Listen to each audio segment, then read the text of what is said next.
Hello, everybody. Welcome to the Trophy Room, a PlayStation show. I am your host, Joseph. Today is our review in progress of Immortals Fenyx Rising. And along with me is my good friend, Kyle. How are you, sir? Feeling heroic, Joe. Oh, I like that.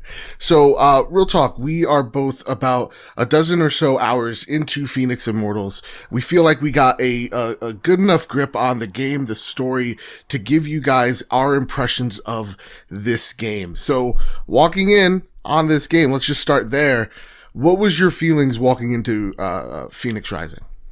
I heard a bunch of comparisons from people on the previews that got to play this earlier a couple weeks ago, comparing it to Breath of the Wild, and that is a game that I have not played further than 20 minutes. I played about 20 minutes and was like, I don't like just being thrown in the world and say, hey, go explore. I like more driven things, more objective based things, and a little bit more of a story. So this, I was cautiously optimistic. I am a big fan of Ubisoft games and their open world stuff. Yeah, here we are. For me, my thoughts walking in is kind of the exact same, but then a little bit opposite. So, like, I've been hearing at the most negative is that this is a Breath of the Wild clone. At the most positive, this takes a lot of influences of Breath of the Wild, pretty much the best of Breath of the Wild and the best of the Ubisoft structured open world games. So for me, I'm a big Breath of the Wild fan. I really love that game. I appreciate it, but I also do understand that it has some flaws. So I'm wondering how, walking in, Ubisoft's going to kind of deliver this game and kind of look at some of the critiques people gave Breath of the Wild and to kind of see what their spin on it would be. So with that, I think maybe the drastically different thing between this game and Breath of the Wild is the story, because there is a much more linear narrative that we are introduced to in Immortals. So I want to start with the four main characters. We have Fenyx, of course, the main character of the game. You have the big baddie Typhoon, and then you have Prometheus and Zeus. It's kind of just, again, the overarching characters, and I believe Hermes, thank you so much. So those are pretty much the four or five main characters that you're going to run into and talk to throughout the story. How did you like the characters and kind of the dialogue that they were given in this story? Yeah, so that is something from the previews that people were saying, how it's very jokey. Mm-hmm. Like the narration is very like tongue in cheek. It's pretty much Prometheus telling the story of what is happening to Zeus. Of Fenyx Rising, from obscurity to this hero, and I'm really digging it. I thought that might have been a little too hokey, a little too silly for me, but I'm really, really loving it. I love the storytelling that Prometheus and Zeus are going through as you're completing objectives throughout the world and hitting story beats, and Zeus is just pretty much a bad guy in all myths and all games that I think we play when it comes down to like Greek mythology. And he's just a straight up dick in this one. And it's fun for Prometheus listening to him just kind of like poke holes and like jab at him, and Zeus not really getting them because he is so cocky and egotistical and arrogant. And I'm loving Typhon as the bad, just kind of coming up and wanted to take over the world. He is kind of what you want from a big godly game, just this big huge guy that's wrecking havoc. Yeah, and I think the one thing that they nail so well here, which it could have gotten really tiring, is like this story is being told through Prometheus. He's telling the tale, and Zeus is the comedic relief, right? He's the guy that doesn't understand, or he's the arrogant one. And so like their tongue-in-cheek humor back and forth adds a lot of levity to the game. And the one thing that I really like is through their dialogue, the game is able to not take itself seriously, because when you take a look at the art style, which we'll get to in a sec, it very much is, more of a cartoonish, setting, very much easily to get into if you're a kid. And there's enough of that humor that, yeah, it's going to relate to you no matter what age you are. So I'm really liking the back and forth between Zeus and Prometheus, and even Phoenix. Phoenix is not like Link. Phoenix has dialogue. I'm playing the female version of her. Same. Fantastic so far. Yep. What you kind of come to expect. Everybody's kind of hitting it out of the park here. I think, every voice actor or actress is just doing a really great part and having fun with the role. Yeah. And I think that's the most important thing. I think even some of the other gods and Hermes, when you get into it, because what happened is Typhon came up, he takes away the gods' essences and pretty much are kind of useless. They can't do what they can to stop Typhon from destroying the world. And so one of the main things that we're doing right now, but we need to find the gods' essences and help bring them back to power.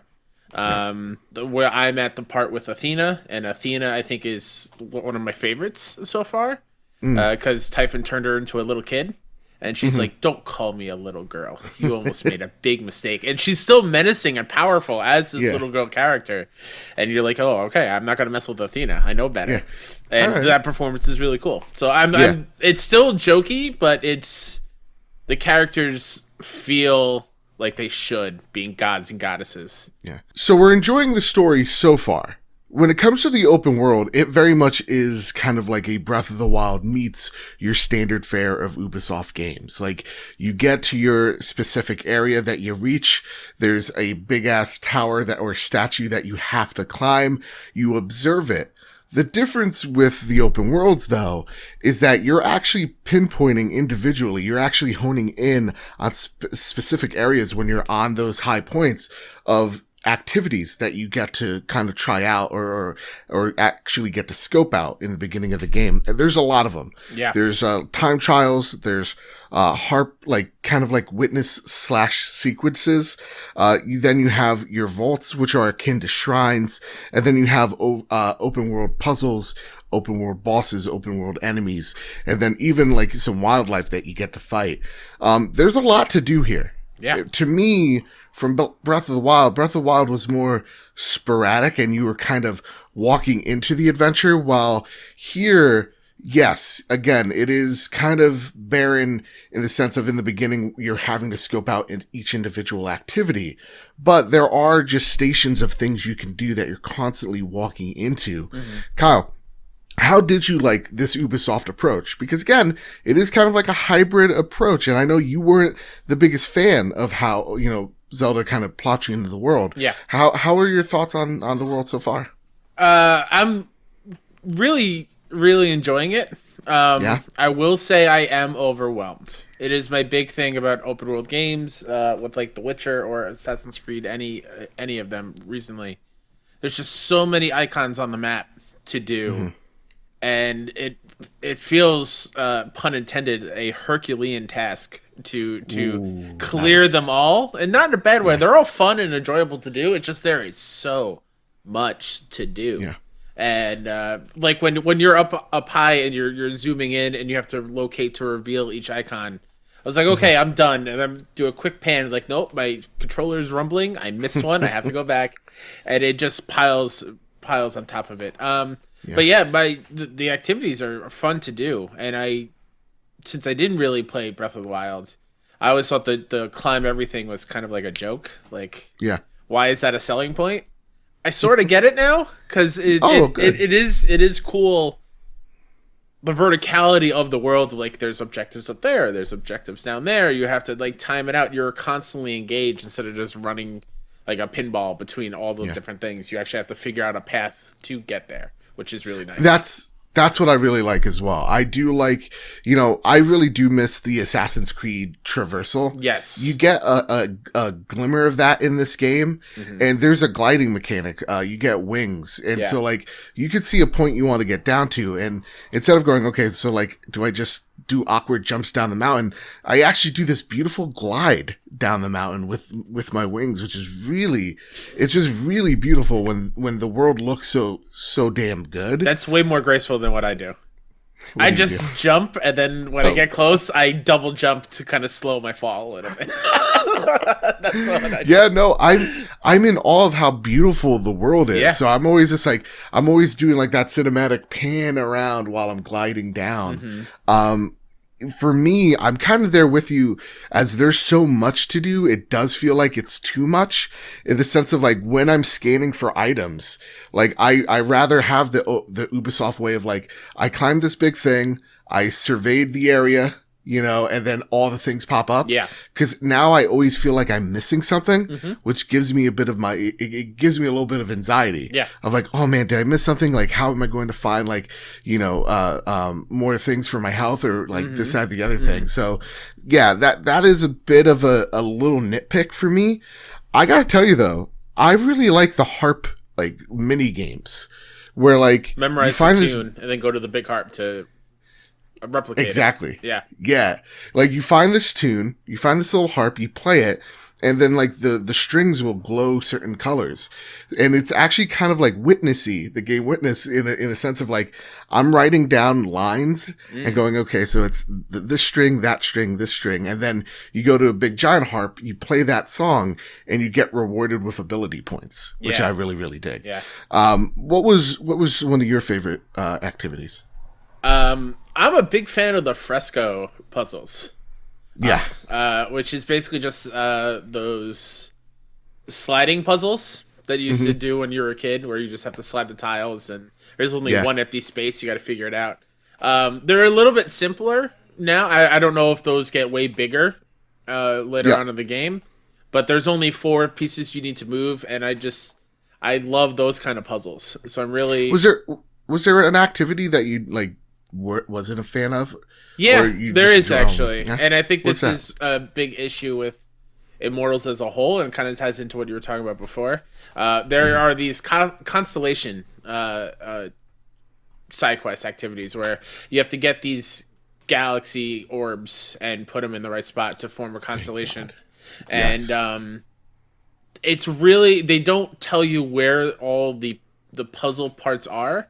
So there are many, many times when I'm running around in circles trying to find the last one, and they don't give you even like an area of like, okay, you're outside the quest. It's not any. You just have to kind of run around and hope you run into it. Too. And it's kind of like, I'm bound to waste 40 minutes here. Yeah. And like, it defeats the purpose of all these beautiful little side quests, because like they're like they're like 5 minutes long each one. Like you do it, you complete it. Like the little weighted puzzles are really neat. Like even like running into an open world boss and just stumbling upon it and having a really good 5-minute fight with them. It's like, this feels really nice, and I feel like that puzzle kind of defeats the purpose of it. Yeah. The one thing I want to tackle in the vaults, where I wanted to hit on something you said before, where sure, go for it. It feels like you're missing something. Like in the vaults, there are other objectives that you can accomplish while in there, like opening up chests that are hidden in there, but they won't tell you that before you go in, and you need to remember to do the hold down R3 on PlayStation, which is we're playing on a PS5. Humble brag. Whatever. Hey, welcome to the trophy room. You have to remember to hold down R3 and scan the environment to see where that is, or notice the giant gold light. Say, hey, there's a treasure here, but it doesn't do. There's no menu that says, hey, here's what you're missing. Like you found the chest. You beat the boss. You found the secret area, like a checklist of sort. There's none of that. The menus are so simple. Very mobile game like, which is still a little off-putting for me. Same. But I wish there was more of the checklist of like, okay, you did this, you're missing this, so keep an eye out for it before you leave the area, so you have to do the whole thing over again. And I gotta say, for me, getting to the vaults / shrines, the Breath of the Wild equivalents, I 110% prefer the vaults over shrines. There were just way too many in Breath of the Wild, and, you know, a lot of them were kind of gimmicky, especially with the motion controls. Here, very similar. You're solving puzzles, but they're not too difficult. You're finding combat rooms with like pretty much like a little mini horde mode that you're fighting waves of enemies with. They're fun. They're challenging to an extent, but they don't, there's not too many of them. Like there's quite a few, but there are just enough to kind of give you a lot of variety and not overflow you with them. And that's what I really dug from the vaults. Specifically, I don't know if Athena has one and all the gods have one, but the Aphrodite Vault is next level. Yeah. It is so intense, and they're like, hey, this is the only time this happened so far in this game, where if you hit a checkpoint in the vault, you're allowed to back out and then start again from where you backed out at that checkpoint, because it is so massive and it is higher powered level, which is I like the challenge there. It's not like just the same kind of vault, just bigger size. There is a challenge to it, and took me 30-40 minutes to get through that vault because it is so involved, and the puzzle and the remote control arrow thing is so cool. That's a Breath of the Wild thing for sure. Yeah. It's so cool, and I love that is like a main thing with the puzzles, because I enjoy weaving through things. And speaking of activities, those archery ones are another one of my favorites. You have to go through the little hoops and targets and stuff. Those are great. Yep. Those are fantastic. Let's get to the combat. We talked about the open world. It's beautiful. We like it. Yeah. We talked about the activities. We enjoy them. Story, great. Combat, though. Ooh, Kyle. I want to know your thoughts on this combat. Okay. My biggest gripe is lock-on. Lock-on. Oh, okay. It willy-nilly changes my target a bunch. Right.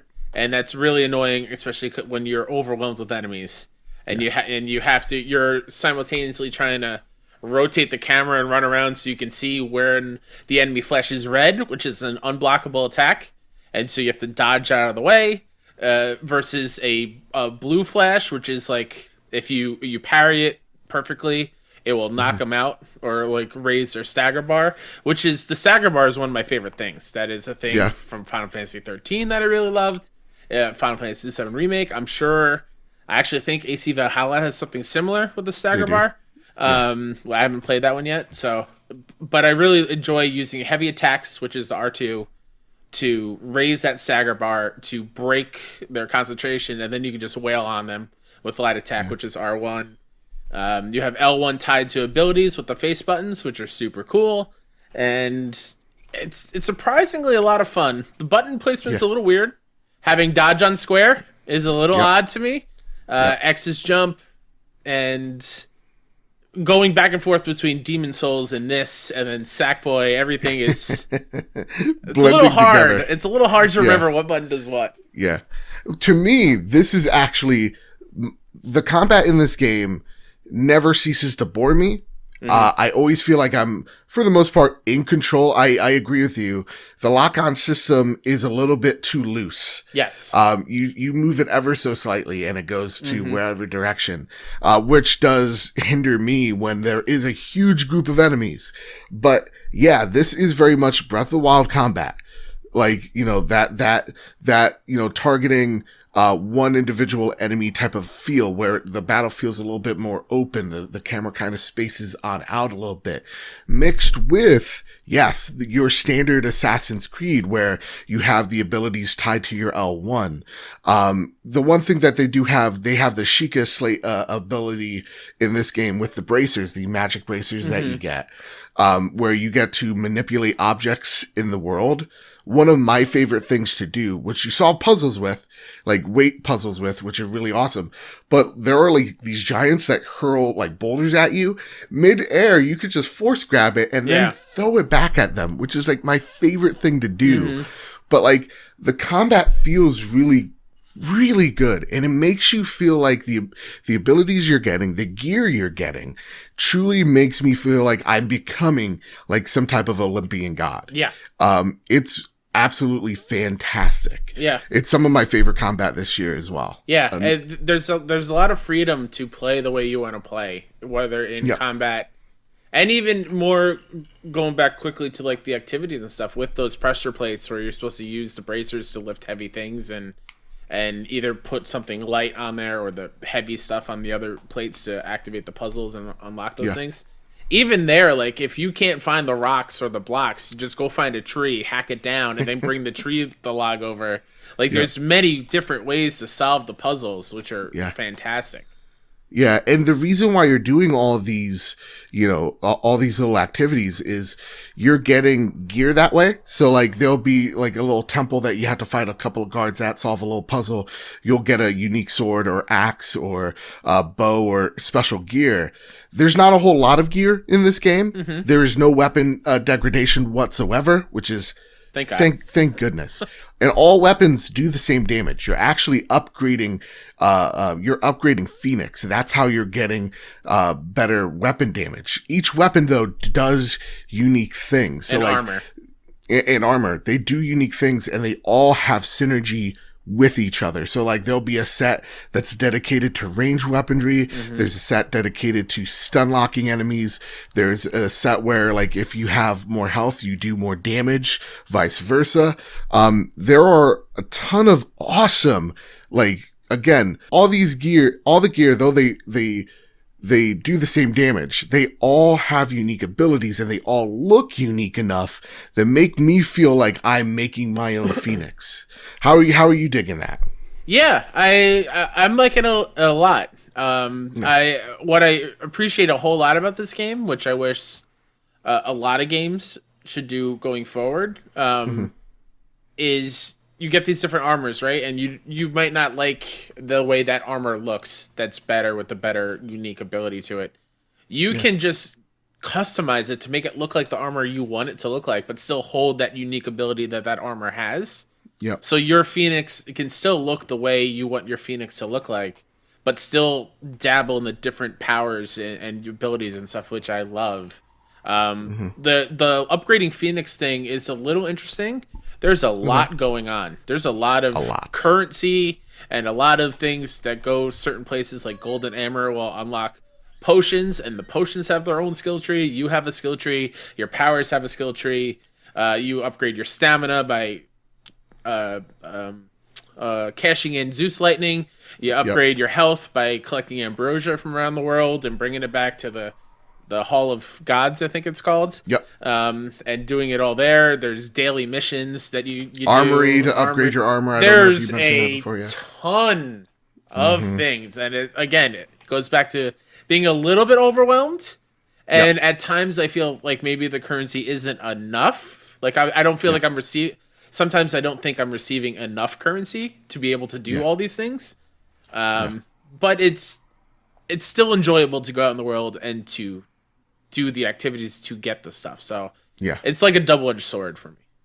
Yeah, it is kind of overwhelming at first, but it's weird. Like, kind of once you surrender to, there's just a lot, and you just kind of let go. Yeah. Then the game kind of just takes you by the wings, and you just, for me, I am halted on the main story stuff because I am just every turn, it's my ADHD just goes full swing, and I'm just like, oh, there's something shiny over there. Oh, there's a piece of I don't know what gear this has in store, but I'm gonna go unlock it. Like, there's so much to do here, and again, when the combat feels as good as it does, like the one thing we almost failed to talk about here. The perfect dodges are something they take straight out of Breath of the Wild, where time slows down for a bit. Oh my God, that feels so great. When you do a perfect dodge, and then you're doing all the hacking and slashing in that slow-mo time, just feels so great. I love the gear system. I love the weapon system, so that my biggest problem with Breath of the Wild, and I'm sorry there's so many comparisons, they're just so similar, is that, like, I have this weapon, it looks so cool, but I don't want to use it because I don't want to break it. Here, it's just like, no, use the axe. Your axe is your heavy attack, right? Your sword is your light attack. Your arrow is your ranged ability, of course. So, like, you're using all the weapons in tandem, and when you're using them in tandem with each other, that's when the combat really flows so well. It's a really, really good... They have something here with Immortals Fenyx Rising. Yeah. And so, bringing us out with our review in progress so far. Again... Before we do that, there's one more thing I want to hit. Yeah, please. I was going to say, any final thoughts? Anything I forgot? We're 15 hours into it. Any enemy variety isn't a whole lot there. There's not a whole lot of variety there when it comes to enemies. Fair. Just different colors depending on the strength of them. So like if they're glowing you blue, they're knight. there's knights, there's wildlife, there's cyclopses, there's valkyries, there's gorgons. Yeah, gorgons, which are lizard things that shoot magic. Yeah. So like there's variety there, I guess, but like throughout the different biomes, they don't change. They're just different colors because they're stronger. Which is a bit of a bummer because I love games with mythology like this. That's why I love God of War, and I want to see the different monsters and stuff and be excited to fight these new mythical things. Sure. Yeah, that you do raise a great point, and thank you for raising it. Yeah, the enemy variety, once you get through the first level, you've kind of seen them all. And so, like, things don't change. You just put more of them in each scenario. For me, I haven't gotten too bored of it yet. I don't really like fighting the Valkyries that much because I haven't spec'd out at range much. But, like, yeah, there isn't much when it comes to the enemy variety outside of that. Other than, like, when you get to the volcanic level, like, they look all volcanic. That's the only real difference. There is one cool enemy that, like, he has 4 shields and you can't do any damage to them. Until you take out the weaklings, Until you take out the ads that it spawns. That's really cool. Yeah. So I would love for them to play a little bit more with that. But again, it's nothing... It's nothing taking me out of the experience. Yeah. So, your thoughts walking out, Kyle? How are you digging this game? I'm in love with it. I can't stop thinking about it. I wish there was more time in the day for me to keep playing it. I feel weird for the games I bought at launch for PS5 because I'm spending a lot of time here in Immortals because it is so vibrant and funny and exciting at every turn. Sure, there's some things that could be a little bit better. Sure, it does seem a little mobile game-ish in the menus, but it's not necessarily a bad thing. It just doesn't feel like a AAA thing. I can't recommend this enough. This is a fun game. I'm a little worried with how it's going to do since it's releasing a week away from Cyberpunk.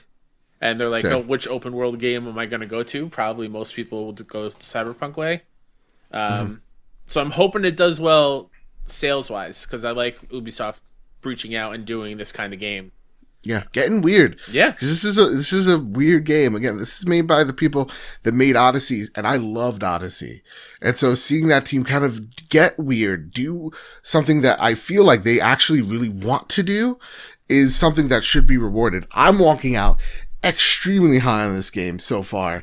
I recommend it. At full price. You don't need to wait for a sale. I wouldn't ignore it. I think if you just bought a next-gen console, you are looking for a game that's going to take advantage of it. And I think games like this, or the colorful, vibrant, vivid art styles, really take advantage of it.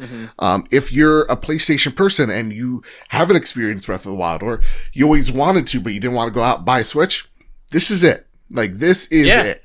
If you want to say it's a clone, sure, go for it. That is nowhere taking away from how great this game is. This is a love letter to Breath of the Wild and Greek mythology rolled into one. I couldn't recommend it enough. Absolutely. So, that said, go out there, buy this game. If you have kids as well. Absolutely. Perfect for them because you can slide the difficulty at any time. Easy, hard, intermediate, whatever.